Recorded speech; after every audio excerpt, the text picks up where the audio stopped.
बहुत ज्यादा disappoint feel हुआ कि कंपनी ने टाइटल के ऊपर ही अपना ध्यान नहीं दिया। इसमें चूं चूं की आवाज आती है, वो इतनी मतलब अनऑथेंटिकल आवाज लगती है कि आपको बाइक को लेकर सबसे बड़ी दिक्कत है जो कंपनी ने इसको हाईलाइट नहीं की है या कहीं ना कहीं इसके ऊपर ध्यान नहीं दिया है। ओवरऑल राजीव भाई, जैसे गाड़ी के अंदर इतने फीचर्स है तो हम सारे फीचर्स के बारे में बात करते हैं तो टाइम इसमें वीडियो लंबी हो जाएगी, तो व्यूवर्स को क्या कहना चाहोगे इसके बारे में? शाहरुख भाई, मेरा तो ये मानना है कि अगर कोई अपना पैसा इन्वेस्ट कर रहा है और वो इस बाइक के बारे में पूरा अच्छे से जानना चाहता है और उस इंसान से जानना चाहता है जिसने इस बाइक को एक्सपीरियंस लिया है, और जहाँ तक मेरी बात है मैंने 10 महीना एक्सपीरियंस लिया है, तो मैं नहीं सोचता कि ये चीज़ के कोई देखेगा तो उसको ये वीडियो लंबी दिखेगी। मतलब जिसको लेनी है वो अपने आप टाइम निकालेगा, अपना आप टाइम निकालेगा और हर चीज़ के बारे में जानने की कोशिश करेगा जिसको लगता है कि इसके अंदर ये कमी तो नहीं है, ये तो इसी सारी चीज़ें मैं इसके अंदर एक्सप्लेन करूंगा। ऑनेस्ट रिव्यू अगर देंगे, सही रिव्यू देंगे तो आपको टाइम निकालना पड़ेगा वीडियो को देखने के लिए। और इसके अंदर आप अगर पूरा वीडियो देखते हैं शुरू से लेकर एंड तक, तो आपके माइंड में जितनी भी इस गाड़ी को लेकर सवाल होंगे वो सारा आपको मैं पूरा कवर करूंगा। ओवरऑल सारे डाउट क्लियर हो जाने वाले हैं उनके। बिल्कुल बिल्कुल। और जो लोग नहीं लेना चाहते, जो इस गाड़ी के बारे में गलतफहमी रखते हैं, उनके भी गलतफहमी दूर होने वाली है। बिल्कुल, अगर वो जो लोग नहीं लेना चाहते किसी तरह की, उनको कोई ऐसी बात सुनी है जिनको उनको कहीं ना कहीं लगता है कि ये गाड़ी नहीं लेनी चाहिए, तो अगर वो भी लोग ये वीडियो देखेंगे तो उनको भी कहीं ना कहीं क्लियर हो जाएगा कि हमें लास्ट में क्या करना चाहिए इस गाड़ी को। नागिन भाई हमारे साथ में और ये बताएंगे, इनको 10 महीने हुए गाड़ी को लिए हुआ और इन्होंने कितनी चलाई ये खुद बताएंगे और क्या एक्सपीरियंस रहा इनका इस गाड़ी के साथ में। तो नाजिम भाई आप बताओ, गाड़ी को लिए हुआ आपको कितना टाइम हुआ और क्या करते हो आप काम वगैरह? मुझे लिए हुए इस गाड़ी को 10 महीने हो चुके हैं। पिछली 2022 की दिवाली को मैंने इस गाड़ी को परचेज़ किया था और अभी तक जो मेरा एक्सपीरियंस है ये 7500 किलोमीटर तक मैं इसको चला चुका हूँ। 7500 किलोमीटर आप चला चुके हो जी। गाड़ी को लिए हुआ आपको 10 महीने हो गए? बिल्कुल करीब करीब, है ना। आप वैसा काम क्या करते हो? मेरा सेल्समैनिंग का काम है। मुझे होम टाउन से एक जगह से दूसरी जगह जाना पड़ता है, तो पर डे जो इसका किलोमीटर एवरेज आता है वो 50 से 55 किलोमीटर तक मैं इस गाड़ी को रनिंग कर लेता हूँ। 50 से 55 डेली चलाना पड़ता है? बिल्कुल। तो आपने इसमें लॉन्ग डिस्टेंस कहाँ तक कवर किया वैसे? लॉन्ग डिस्टेंस मेरा पर डे का जो रहा था वो मैक्सिमम रहा था 180 किलोमीटर। अच्छा, हाँ 180 किलोमीटर आपने मैक्सिमम चलाया हुआ इसको, है ना जी। तो आपको अभी तक 7500 के राइड किया आपने, कभी कोई प्रॉब्लम गाड़ी में?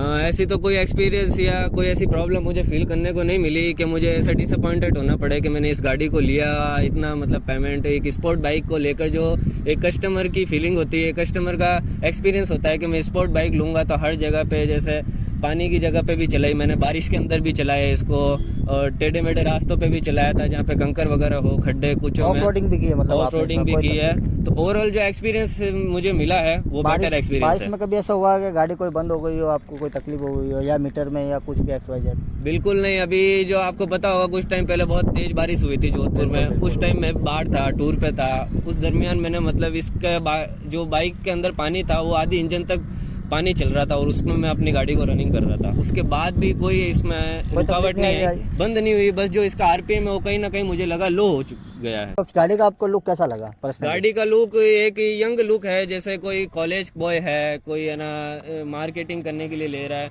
कोई किसी का बजट गाड़ी को लेकर बहुत कम है लेकिन उसको स्पोर्ट बाइक चाहिए, तो उस हिसाब से जो इस गाड़ी का लुक है वो ओवरऑल बेस्ट लुक है। नहीं, लुक तो बहुत अच्छा है माशाल्लाह, देखा मैंने भी, गाड़ी का एक नंबर लुक है। लुक वाइज गाड़ी को एक नंबर बनाया गया है। TVS ने खास तौर पे इसके ऊपर ध्यान रखा है कि इस गाड़ी को एकदम राइडर लुक दिया है। और उसके बाद में जो बात करूँ इसका एवरेज भाई, अगर शाहरुख भाई अगर आप बात करोगे ना तो मतलब एक बंदे को दिल के अंदर एक तसल्ली हो जाती है कि जो मेरा पैसा इन्वेस्ट किया है वो बिल्कुल सही जगह इन्वेस्ट हुआ है। आपको ये गाड़ी वैसे पड़ी कितने में? ये मुझे गाड़ी ओवरऑल मैंने फाइनेंस करवाई थी।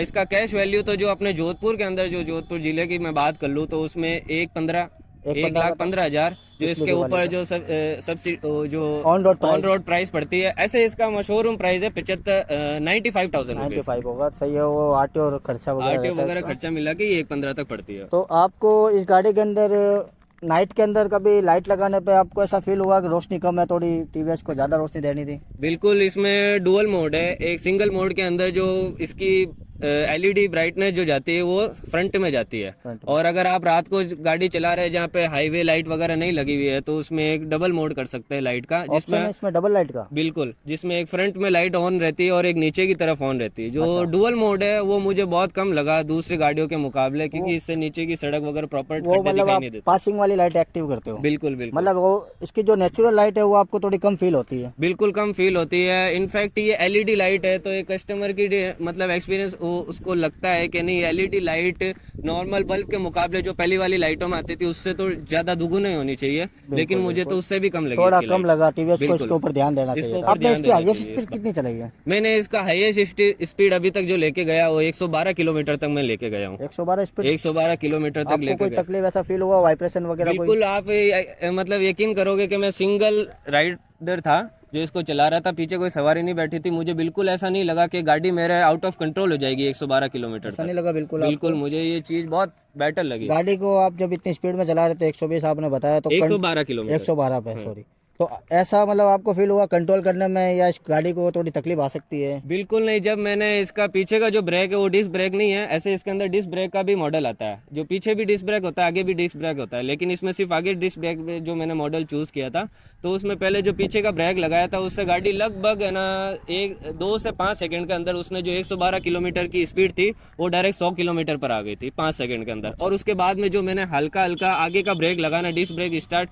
करना चालू किया, तो डायरेक्ट 5 सेकंड के अंदर 100 किलोमीटर से डायरेक्ट 56 किलोमीटर तक उसकी स्पीड जो है वो कंट्रोल कर लेती है। और आपको बताना चाहूँगा कि इसके जो ब्रेक है इसमें कॉम्बी ब्रेक का सिस्टम है। जब आप बैक का जो ब्रेक लगाते हो उसमें हल्का सा मतलब 25% आगे का भी ब्रेक ऑटो मोड पे लगता है, जिससे गाड़ी का बैलेंस बिगड़े नहीं।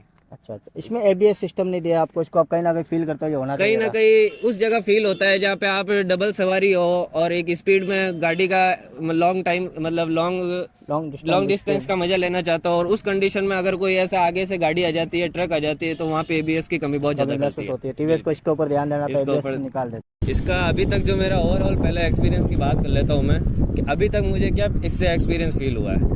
जहाँ तक जितनी गाड़ी आई है, जैसे हर साल कोई ना बजाज पल्सर वगैरह जो भी हर ब्रांड एक अपने स्पोर्ट बाइक निकालता है मार्केट को इम्प्रूव करने के लिए, अपनी कंपनी को इम्प्रूव करने के लिए, तो उस भी आप पे देखा जाए तो जो टीवीएस ने बाजी मारी है 2021 के अंदर, इसका साहित्यिक लॉन्चिंग था, तो जो बाजी मारी है वो ओवरऑल अभी तक आप देखेंगे 2023 को इसको बेस्ट बाइक का अवार्ड भी मिला है। तो मेरे हिसाब से जो मेरा एक्सपीरियंस है वो बेस्ट है इस गाड़ी को लेकर। अभी आप मतलब दूसरे मार्केट में भी गए थे, बजाज वगैरह में दूसरे ऑप्शन जो थे, मतलब यामा वगैरह में भी आप गए थे? जी, मैंने ओवरऑल सारे स्पोर्ट बाइक के शोरूम में मैंने विजिट किया था। जब मैं ये बाइक परचेस लेने को मैंने जब इसका रिव्यू देखा था, उसके पहले भी मैंने बहुत सी जैसे यामा की बाइक हो गई, पल्सर की बाइक हो गई, और ऐसे बहुत से शोरूम सुजुकी वगैरह सब में मैंने विजिट किया था। लेकिन जब ये मैं टीवीएस के शोरूम पे गया था इसको देखने के लिए, तो इसमें जो ओवरऑल इसका जो लुक था बाइक को लेकर, जो इसका बजट था, तो वो मुझे स्पोर्ट बाइक के हिसाब से बहुत कम लगा और बहुत बेटर बाइक लगी लुक के हिसाब से। मैंने इसको एक्सपीरियंस नहीं किया था। जब मैंने इसकी टेस्ट ड्राइव की तो मतलब उस वक्त मुझे क्या बाइक को अच्छे से चलाना भी नहीं आता था। मतलब ये जो बिगनर्स होते हैं बाइक को लेकर, जो स्टार्टिंग से पहले फर्स्ट टाइम बाइक का एक्सपीरियंस लेते हैं, तो मेरे जैसे ने भी जो बिगनर्स था मैं उसने भी इस बाइक को आसानी से चला लिया था फर्स्ट टाइम में भी। क्या उम्र है वैसे आपकी? मेरी 24 एज है। क्या करते हो आप? मेरा मार्केटिंग का काम है।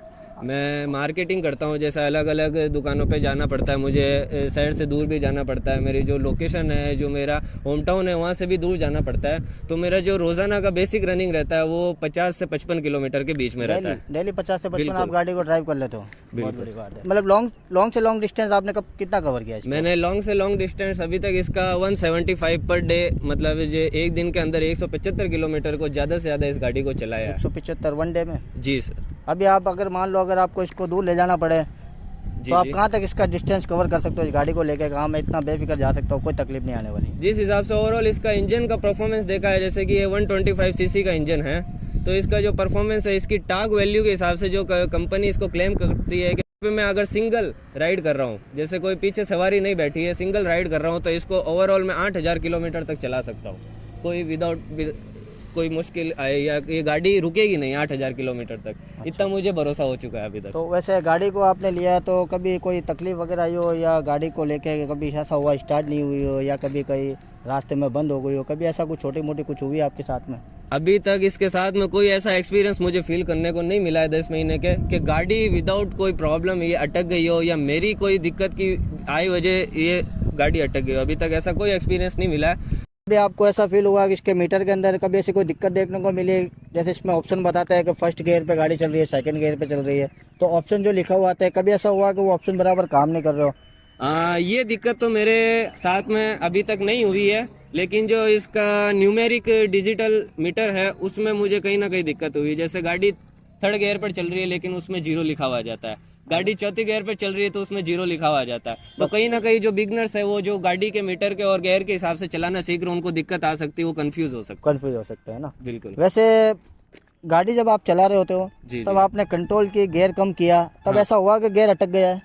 नहीं, आप अगर इसके अंदर ऑयलिंग चैन ल्यूब्रिकेंट का ध्यान रखोगे तो कभी आपको ये दिक्कत नहीं आएगी। हो सकता है बहुत टाइम आप पानी में गाड़ी चला रहे हो, इसकी सर्विस आपने प्रॉपरली नहीं की, इसमें डस्ट लग चुकी है या वो जो गियर वाला पोर्शन है वो बहुत ज़्यादा सूखा पड़ चुका है, तो उस कंडीशन में आपको ये दिक्कत आ सकती है कि गियर अटक गया। बाकी ऐसी कोई दिक्कत इसमें नहीं देखने को कभी मिलेगी आपको ऐसा फील हुआ कि गाड़ी का इंजन हीट हुआ हो?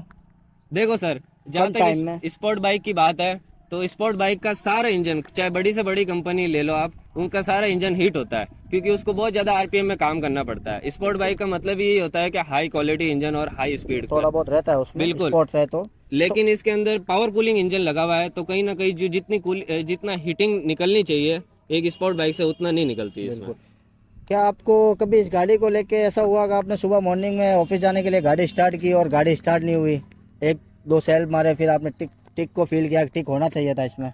सर ये दिक्कत तो मुझे भरी बारिश के अंदर भी नहीं हुई, जब बड़ी बड़ी कंपनियों की गाड़ी है कहीं ना कहीं अजीब सी आवाज़ निकालने लग जाती है और बहुत ज़्यादा ठंडी होने के बाद में वो एक बार में स्टार्ट नहीं होती। लेकिन इसका जो सेल्फ स्टार्ट है वो आपको पता भी नहीं चलेगा, इसमें एटलीस्ट जो सेल्फ की आवाज़ आती है ना वो भी नहीं पता चलेगा, बस ऐसा लगेगा कि आप गाड़ी पे बैठे और गाड़ी स्टार्ट हो गई।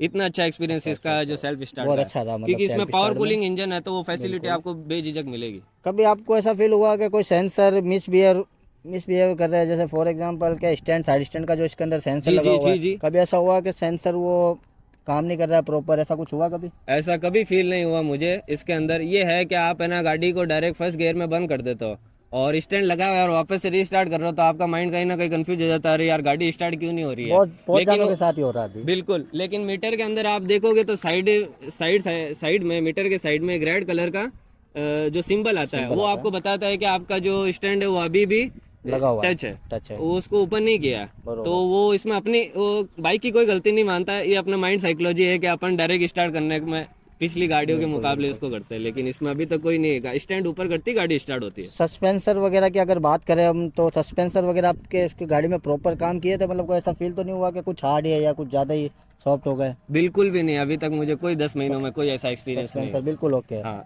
इसकी गाड़ी ने आपको मीटर दिया है फीचर्स के साथ में एडवांस, तो आपको इसके बारे में क्या है मीटर के अंदर आपको लेके? हाँ, इसमें जो मैं मीटर के फीचर्स की बात करूँ तो इसके अंदर किलोमीटर का जो है वो 3 किलोमीटर मिलता है। जैसे एक ए ऑप्शन मिलता है किलोमीटर का, दूसरा मिलता है बी ऑप्शन किलोमीटर का, और तीसरा जो होता है सी ऑप्शन जो वो फिक्स रहता है। जैसे आपने जब से गाड़ी परचेस की है तब से लेके अभी तक जब आपने टिल टाइम तक कितनी गाड़ी चलाई है, वो उसमें जो सी मीटर होता है वो फिक्स रहता है, उसको आप चेंज नहीं कर सकते। उसमें ओवरऑल जो गाड़ी का जो किलोमीटर है वो पता लगता है। लेकिन जो ए और बी ऑप्शन है किलोमीटर के, उसको आप रीसेट कर सकते हो कभी कहीं भी और कभी भी। तो मैं ए और बी ऑप्शन का जो यूज़ लेता हूँ, जिसमें से ए ऑप्शन का मैं यूज़ जब लेता हूँ जब मैं इसमें पेट्रोल भरवाता हूँ उसको ज़ीरो कर देता हूँ, और जब सेकंड टाइम पेट्रोल भरवाता हूँ तब उसको वापस ज़ीरो करता हूँ। तो उससे मुझे ये पता चलता है कि मेरे एक बार पेट्रोल भरवाने पर इस गाड़ी ने कितना माइलेज दिया, कितना एवरेज दिया है मुझे। ठीक है, उसके बाद में बी ऑप्शन होता है, बी ऑप्शन को मैं रोज़ाना जीरो करता हूँ और मैं उसमें ये नोटिस करता हूँ कि पर डे मेरी जो बाइक है वो कितने किलोमीटर चली है। तो उस हिसाब से मुझे जो फीचर्स है वो बहुत ज़्यादा यूज़फुल लगा। उसके बाद में इसमें एक मुझे एक बात आप इसमें बताओ, जैसे आप बता रहे हो आप इसके अंदर ट्रिप का इस्तेमाल करते हो, ट्रिप ए ट्रिप बी एक तरह से, बिल्कुल तो इसके अंदर मैंने सुना है पेट्रोल के लिए आप अलग यूज कर रहे हो। पेट्रोल के लिए जबकि इसमें मोड दे रखा है कि पेट्रोल एवरेज बताता है गाड़ी आपकी क्या एवरेज दे रही है। बिल्कुल गाड़ी के अंदर ये एवरेज जरूर बताता है कि आपके गाड़ी में जितना पेट्रोल अभी पड़ा है उस ब्याह पे गाड़ी कितनी किलोमीटर चलेगी, और वो एवरेज का ऑप्शन से इसमें शो करता है। लेकिन उससे आपको ये नहीं पता चल सकता कि आपकी एक बार पेट्रोल भरवाने पे, जैसे मैं 5 लीटर हर सप्ताह या जब भी मैं भरवाता हूँ 5 लीटर का पेट्रोल भराता हूँ, तो वो 5 लीटर से आपकी गाड़ी कितनी किलोमीटर चली ये आपको पता कैसे लगेगा? तो वो ऑब्वियसली मैं ए ऑप्शन से पता करता आप हूँ। जितना भी पेट्रोल भरवाते हो उसका मतलब पूरा कॉस्ट निकाल लेते हो कितना चली है गाड़ी? बिल्कुल, एक पूरा आप मुझे आइडिया रहता है कि मेरे इतना इन्वेस्ट करने पर, इतना पेट्रोल भरवाने पर इतनी किलोमीटर गाड़ी चली। और जो कंपनी क्लेम करती है इसका, जैसे कि कंपनी तो 67 एवरेज क्लेम करती है, लेकिन अभी तक मुझे वो एवरेज देखने को नहीं मिला है। जो मेरा ओवरऑल एवरेज आता है वो 60 किलोमीटर आता है। हाँ। पर लीटर पे 60 किलोमीटर चलती है आपकी बिल्कुल, गाड़ी। पर लीटर आप 60 सिटी में किलोमीटर ज़्यादा चलती है। रहते हो या आउटडोर ज़्यादा रहते हो बात? मेरा सिटी में भी ज़्यादा चलती है, आउटर में भी ज़्यादा चलती है, लेकिन जो एवरेज मैं बता रहा हूँ वो 60 किलोमीटर का एवरेज निकाल के दे अप्रोक्स देती है 60 मुझे, निकाल लेती है आपकी क्योंकि गाड़ी। सप्ते भर में मैं आउटर और सिटी दोनों विजिट करता हूँ। तो आपका ये जो मीटर है मैं देख सकता हूँ, क्या इसमें ब्लूटूथ सिस्टम है? हाँ, ब्लूटूथ सिस्टम तो नहीं है क्योंकि मेरा बेसिक मॉडल है तो इसके अंदर भी TFT डिस्प्ले, रंगीन डिस्प्ले है, जो कलरफुल डिस्प्ले है। तो आप जब बाइक चला रहे हो और नाइट के अंदर, तब आप मीटर की तरफ देखोगे तो आपको एक बहुत अच्छा एक्सपीरियंस फील होता है कि वाकई में मैंने एक स्पोर्ट बाइक ली है जो एडिशनल फीचर्स के साथ में मुझे एक्सपीरियंस दे रही है। लेकिन इसके अंदर ब्लूटूथ फीचर्स नहीं है। ब्लूटूथ फीचर्स जो मैंने इसका बेसिक मॉडल लिया उससे 15,000 कॉस्टली इसकी ज़्यादा है। लेकिन ब्लूटूथ फीचर्स के अंदर मुझे एक कमी लगी डिस्प्ले में, उसका जो प्रोसेसर है उस मीटर का वो कहीं ना कहीं बहुत ज़्यादा स्लो है। जब आप इसको गाड़ी को ऑन करते हो तो लगभग 5 से 10 सेकंड उसको स्टार्ट होने में लगता है मीटर को, लेकिन जबकि इसमें इंस्टेंट है ना मीटर शो करता है। कभी आपको ऐसा फील नहीं हुआ कि ब्लूटूथ वाला मीटर होना चाहिए था, मैंने नहीं लिया, ऐसा कुछ कभी हुआ तो नहीं? ब्लूटूथ वाले मीटर की अभी तक मुझे कोई ऐसी नीड नहीं हुई, लेकिन हाँ इसमें आपको जब आपका कोई फ़ोन है जिसमें आप पूरा डेटा डिटेल्स में ऐड करके रखना चाहते हो कि आप कहाँ कहाँ पे गए, आपने कहाँ कहाँ विजिट की, उस बेस पे ब्लूटूथ वाला मीटर बहुत ज़्यादा यूजफुल साबित हो सकता मतलब है। आपने कभी कभी इसको मिस नहीं किया कि ये ऑप्शन मेरे साथ होना नहीं, चाहिए? अभी तक जैसा मेरा काम, जैसा मेरी वर्किंग है उसके हिसाब से मुझे फील नहीं हुआ। लेकिन कुछ पेरेंट्स होते हैं जो अपने कॉलेज वाले जो लड़के जाते हैं उनको है ना कहीं ना कहीं उनको ट्रस्ट नहीं होता है। जैसे बुरा मत मानना मैं बात को, कहीं ना कहीं क्या मुझे बोल के गए कि यहाँ जा रहा हूँ वहाँ नहीं जा रहा हूँ, तो कहीं ना कहीं जो पेरेंट्स होता है वो भी अपना रिकॉर्ड रखता है अपने Record बच्चों रखता का, तो उनके लिए ब्लूटूथ वाला फीचर्स बहुत ज़्यादा आसानी कर सकता है, उसमें Useful हो सारी जाएगा। यूजफुल हो सकता है, उसमें सारी डिटेल रहेगी कि मेरे लड़के ने कहाँ कहाँ विजिट करी। ओवरऑल हम बात करें गाड़ी के बारे में तो जो ये आजकल के युवा चाहते हैं इस गाड़ी के अंदर सबसे ज़्यादा मोस्टली इम्पोर्टेंट, सबसे ज़्यादा जो चाहते हैं इसको साउंड को लेकर, गाड़ी का एग्जॉस्ट सिस्टम, क्या आपको कैसा फील हुआ, अच्छा लगा या कुछ कमी लगी? जो कंपनी ने स्पोर्ट बाइक मोड इसको नाम दिया है उसके हिसाब से इसका जो साउंड है एग्जॉशन का, जो इसका साइलेंसर का साउंड है वो बहुत ज़्यादा प्यारा है। और कहीं ना कहीं आपको ऐसा लगता है कि आप सुजुकी की या कोई ऐसी कॉस्टली बाइक चला रहे हैं जिसका साउंड है। और ये आप है ना रनिंग, जो आप सीधी रोड पे इस बाइक को रनिंग कर रहे हो जहाँ पे आपकी एक स्पीड 50 से 60 किलोमीटर के ऊपर है, तो रियल साउंड तभी आपको फील होगा। 50 से 60 किलोमीटर की स्पीड में होगी तभी ये रियल साउंड फील होगा, वरना कहीं ना कहीं आपको साउंड का इतना मज़ा नहीं आएगा। अंदर बताओ कि इको मोड में, स्पोर्ट मोड आपने यूज किया ट्रैफिक में या सिटी में बोले तो, या हाईवे पे, तो क्या मतलब परफॉर्मेंस आपको देखने को मिली? बिल्कुल, इसके अंदर कंपनी ने 2 मोड दिए हैं, एक इको मोड और दूसरा स्पोर्ट मोड। ओवरऑल जो आप सिटी के अंदर जब इसका यूज़ करोगे और आपको जो कंपनी क्लेम करती है एवरेज का, तो आपको वो कहीं ना कहीं हद तक आप उस एवरेज के नज़दीक रहना चाहते हो, तो मेरी सलाह ये रहेगी कि आप उसको इको मोड पर चलाओ, क्योंकि इको मोड में इसका जो एवरेज आएगा वो एग्जैक्टली हाईएस्ट एवरेज ही आपको निकाल के देगी।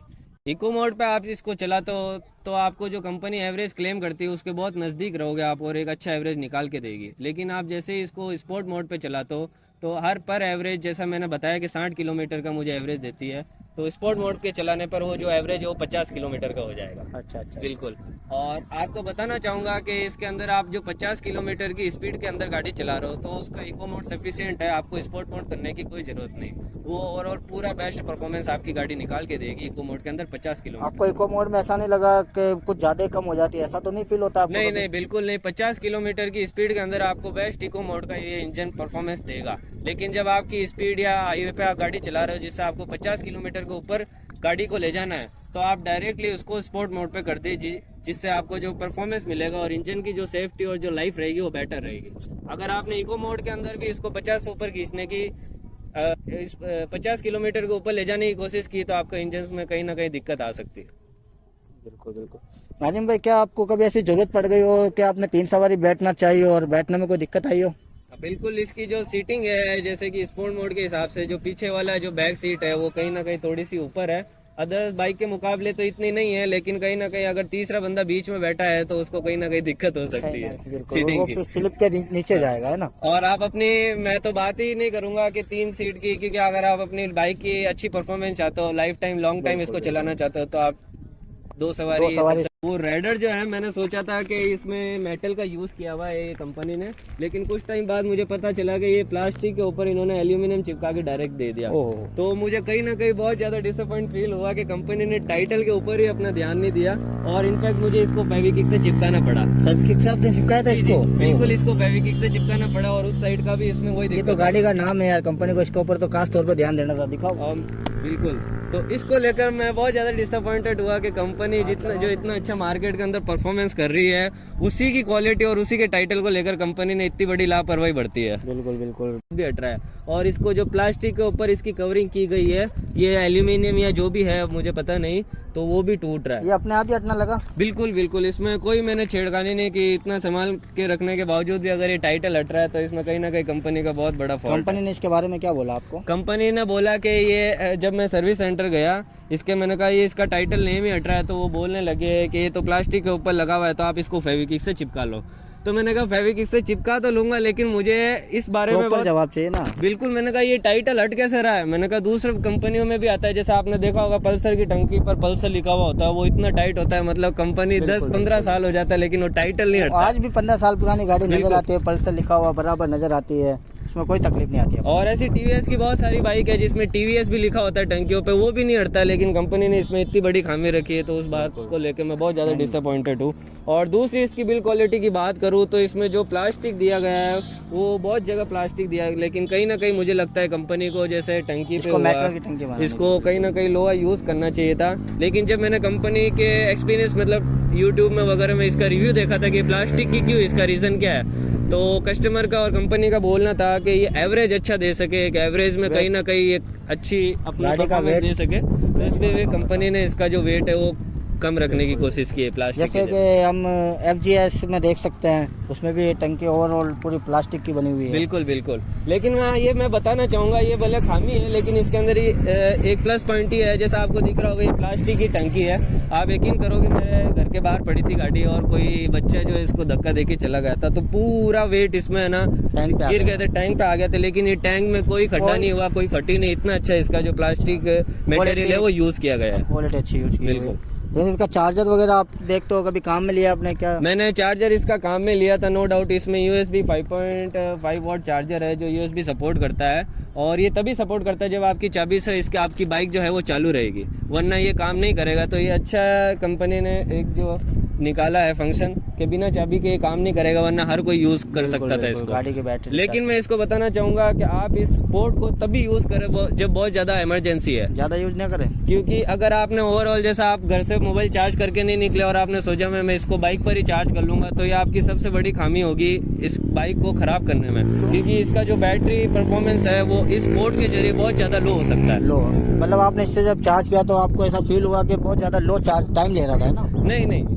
लगभग मतलब एक एवरेज जो 2.0 चार्जर की बात करूँ कि जैसे मेरे इसके अंदर सुपर मोड है फ़ोन के अंदर, लेकिन उस परफॉर्मेंस से तो चार्ज नहीं कर सकेगा ये, लेकिन चार्ज कर देगा, लेकिन इससे जो बैटरी के ऊपर बहुत ज़्यादा लो परफॉर्मेंस इम्पैक्ट पड़ सकता है, और इसमें आपको मीटर में भी दिक्कत आ सकती है अगर आप स्पोर्ट का ज़्यादा यूज़ करोगे तो। और इसमें आपको क्या कमी लगी, आप बताओ हमारे व्यूअर्स को। सबसे बड़ी सर दिक्कत मुझे तो चेन सेट की लगी, लेकिन उससे पहले बात करने से पहले मैं इसके टायर हैगर के बारे में बात करूँगा। जैसे कि ये जो पीछे का टायर है, इसमें कंपनी ने टायर हैगर नहीं दिया है, तो अगर आपको जो डस्ट और गीली जगह पे आप गाड़ी चला रहे हो तो इसका सारा जो रेत और डस्ट है वो सारा सॉकर पे आके इकट्ठा हो जाती है। सॉकर पे आके इकट्ठा होने के बाद जब आप उसको अगले दिन यूज़ करोगे गाड़ी को, तो इसमें चूं चूं की आवाज़ आती है, वो इतनी मतलब अनऑथेंटिकल आवाज़ लगती है कि आपको ऐसा लगता है कि ये मतलब ये क्या हो गया गाड़ी के अंदर।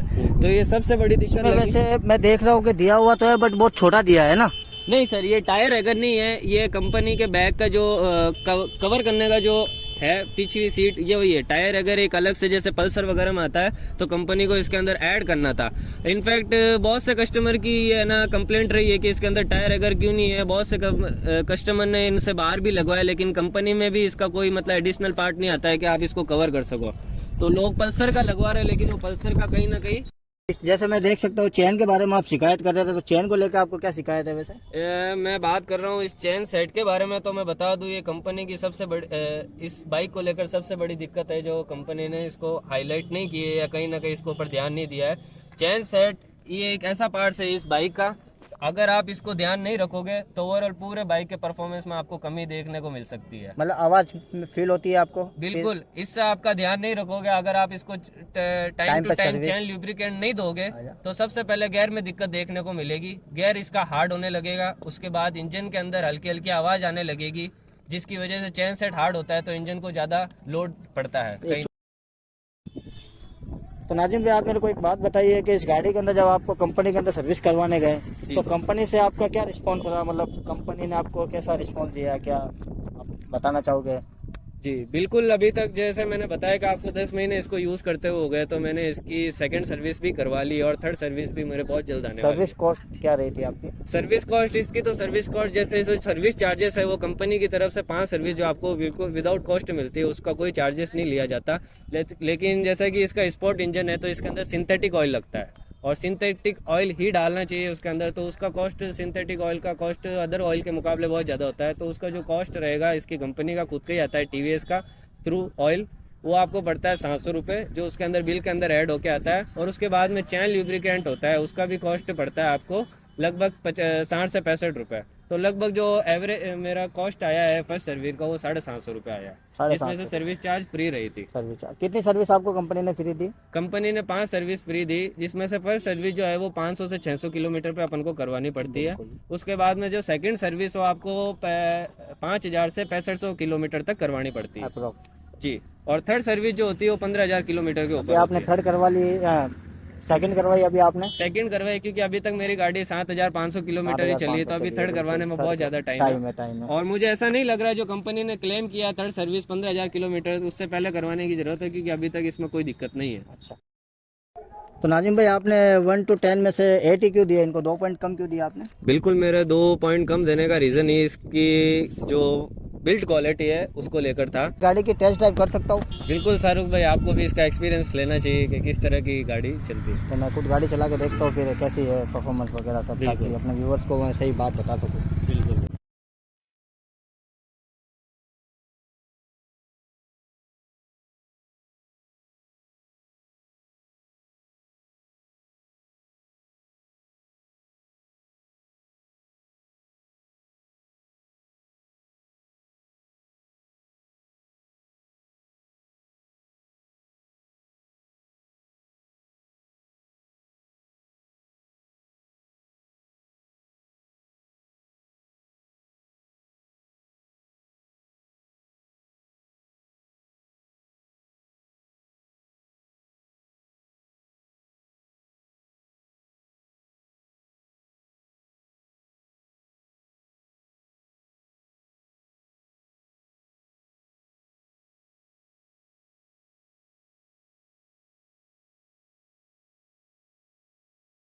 बहुत अच्छा लगा आपसे बात करने के लिए, आप आए, हमें टाइम निकाला हमारे व्यूवर्स के लिए। तो आप हमें ये बताइए, हमारे बिजनेस जो भाई हैं वो अगर ये गाड़ी लेना चाहे तो आप उनको क्या सलाह देना चाहोगे अपनी तरफ से?